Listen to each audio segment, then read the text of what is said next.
we are climbing up the Grand Teton, August 2018.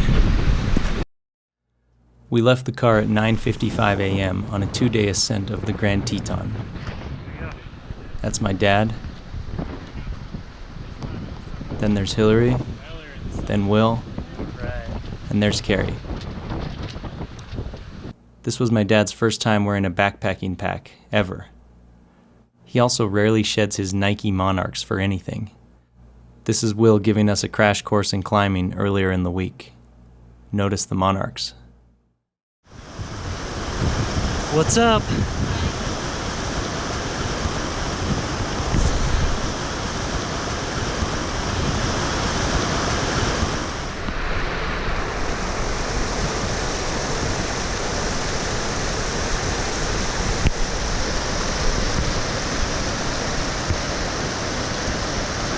Still going? Yes, sir.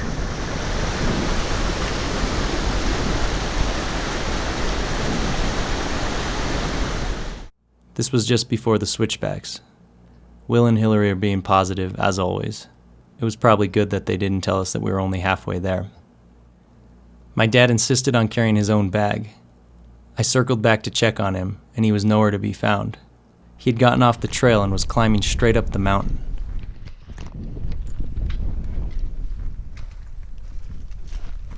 I found him laying on this rock.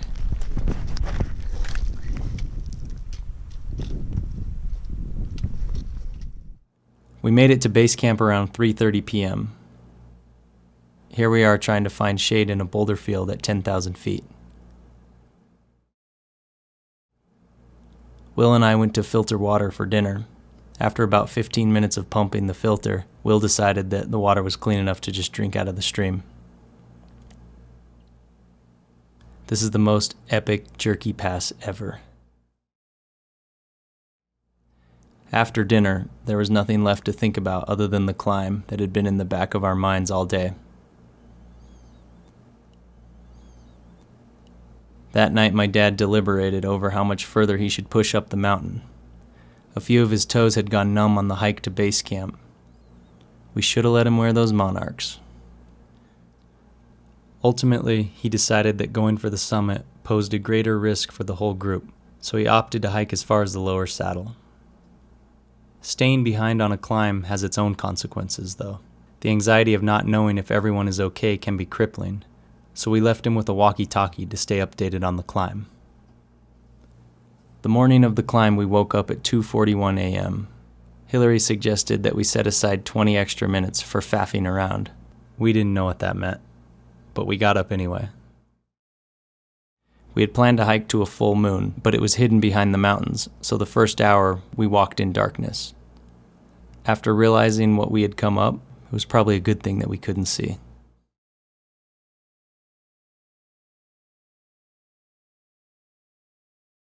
Here's the moon and Mars rising above the middle Teton at 4:19 a.m. The smoke from a nearby forest fire made it hard to breathe, but it also made for some great photos. I've never seen actual moonbeams until this climb. This is Will racking up after the first pitch.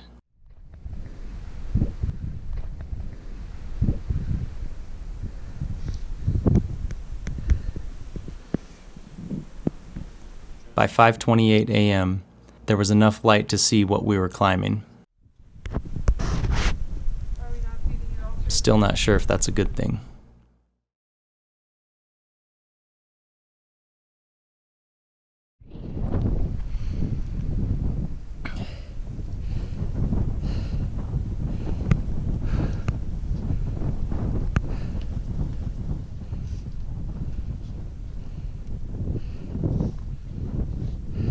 This is where I tried to give my dad the first update that we were okay. The walkie-talkie was already out of range.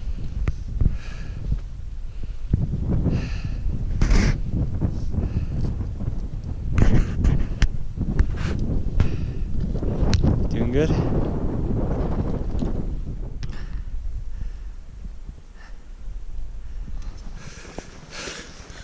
Oh my gosh. That's it. Those are some mountains there. Climbing a mountain is the result of thousands of small victories. Not everyone was as excited about this one.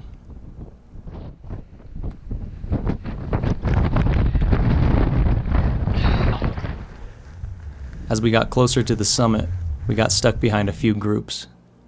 Now that we could see the exposure of the climb, the wait felt worse than the climb.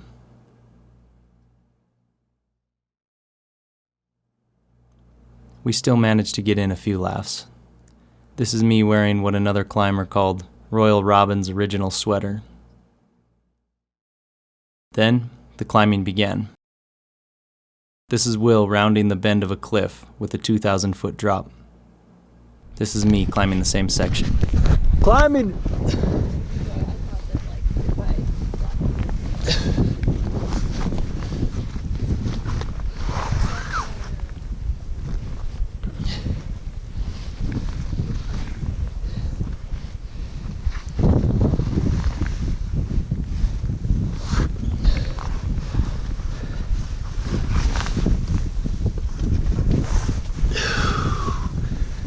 Yep.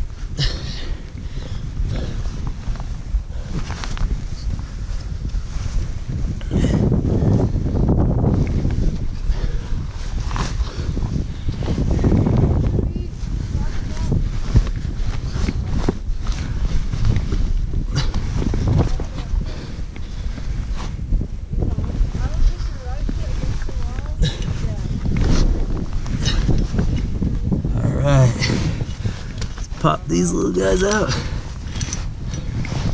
Oh yeah.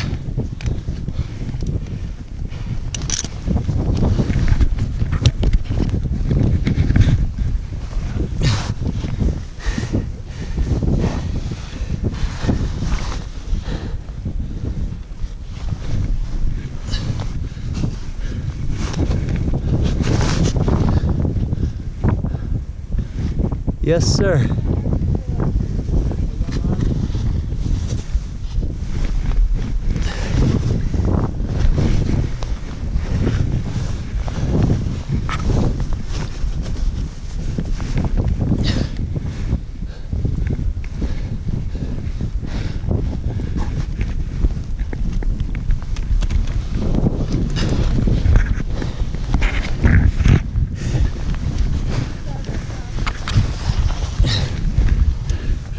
Okay.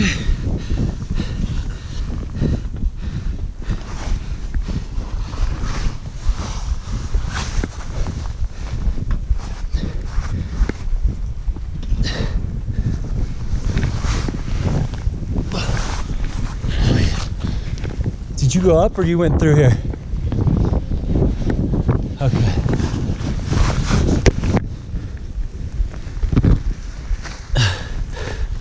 Okay. All right.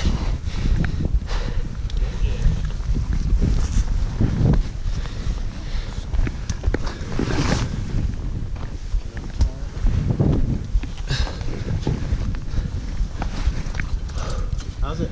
It's good. Okay.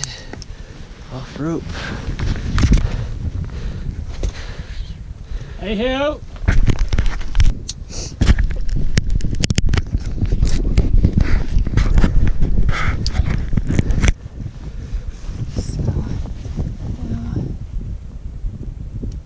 Will led each climb while Hillary belayed. I went second to pick up the gear that Will had placed. Then Carrie followed, and finally Hillary, because she was making sure that Carrie and I were always tied in right. That was nice of her. This is the belly roll. Will was the only one excited for this. Okay, Will, you ready? Okay, climbing.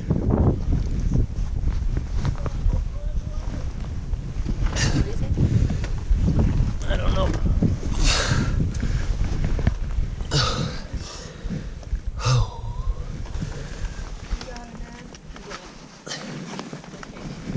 My pack kept getting caught on the roof, so I wasn't able to squeeze my body into the crack as much as I would have liked.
Yep. Oh my goodness. So Hillary, we're gonna clip your bag on now and I'll pull it through because otherwise I don't think we can make this corner. That's what Will said.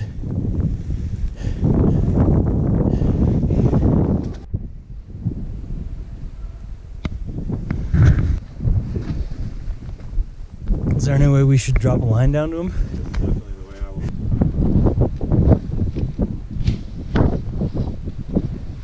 Good job, guys.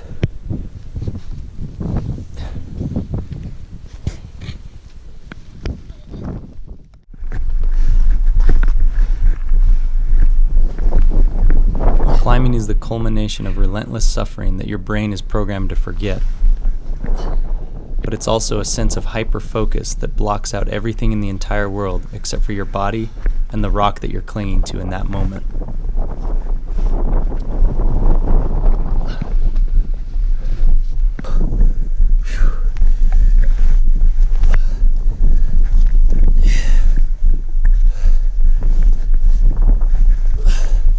It's a bit of a squirrely move there, but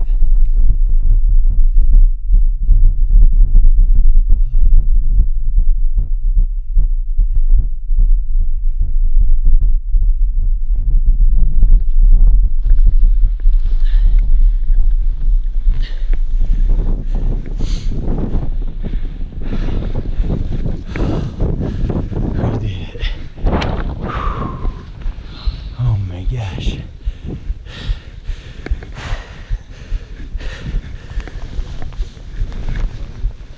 Oh, nice job.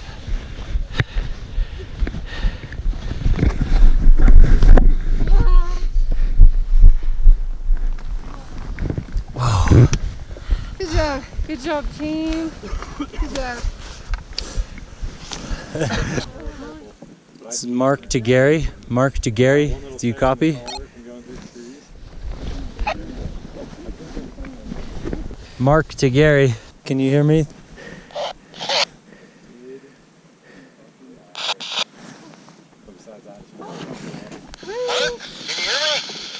Yes.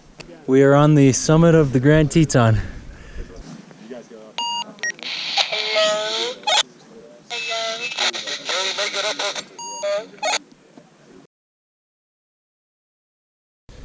I think I like this.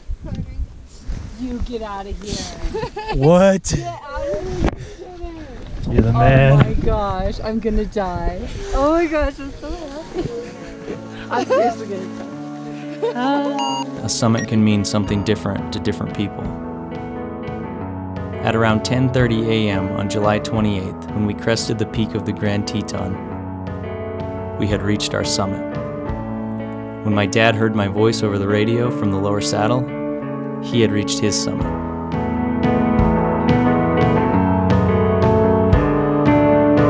Fall prey to the blizzard head, wrap my hand around the glass again. We all thought that I might change as I got older.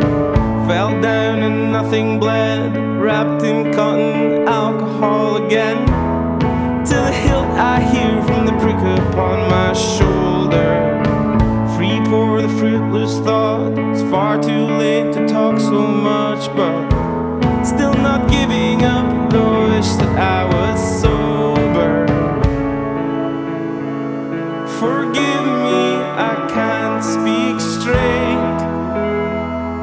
Forgive me, I can't. Forgive me, it's far too late.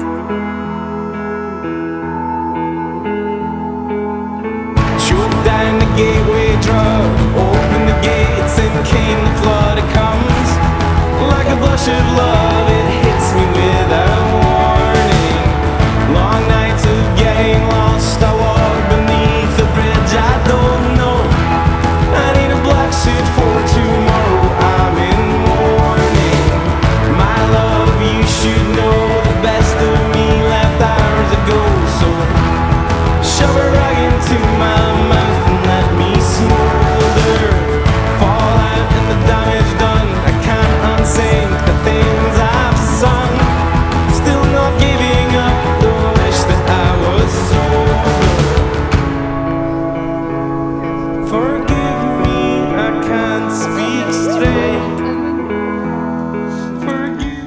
3 days since I looked down from the peak of the Grand Teton. I can still feel the mountain in my legs. It hurts, but it doesn't feel bad. In fact, I wouldn't mind feeling this for the rest of my life. Or at least until next time.